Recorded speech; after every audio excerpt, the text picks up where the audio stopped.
At the grand ballroom of an exclusive charity gala, chandeliers glittered like captured stars and the air buzzed with polite laughter, champagne glasses clinking in perfect rhythm.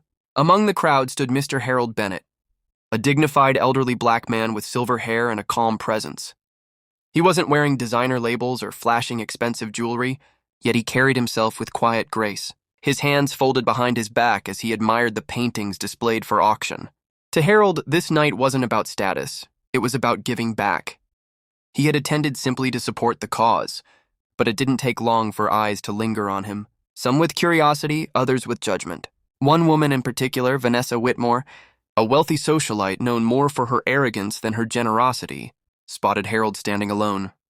Her laughter carried across the room as she leaned toward her friends, her jeweled fingers pointing in his direction. "Who let him in here?" she said loudly enough for others to hear. "This is a charity gala, not a retirement home for, well, people like that." Her words sliced through the air, dripping with disdain. Several guests shifted uncomfortably, but no one dared to correct her. Harold heard every word, yet he did not flinch. Instead, he straightened his back, his eyes steady, refusing to let her cruelty rattle his composure. Vanessa, emboldened by the silence of others, approached Harold directly. She flashed a condescending smile, her tone sweet but poisonous. "I'm sure you must be lost, sir. The community center is across town. This event is rather exclusive." The insult was sharp, her friends snickering behind her. But before Harold could respond, the sound of confident footsteps echoed through the hall. The crowd parted as a tall man in a perfectly tailored suit entered the ballroom, his presence commanding instant respect. It was Daniel Bennett, Harold's son. Not only was Daniel one of the evening's keynote speakers, but he was also a celebrated philanthropist and CEO, whose donations had funded much of the evening's event. Guests whispered his name reverently as he crossed the room, his eyes locking onto his father.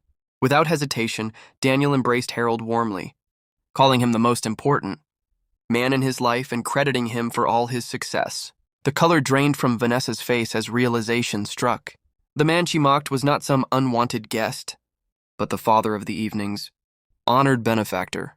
Murmurs of disapproval spread quickly, and the smug confidence that once lit Vanessa's features dissolved into shame. Harold, still composed, met her eyes briefly and gave a soft, knowing smile. He didn't need to speak.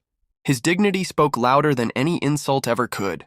That night, the gala remembered generosity, but more importantly, it remembered humility.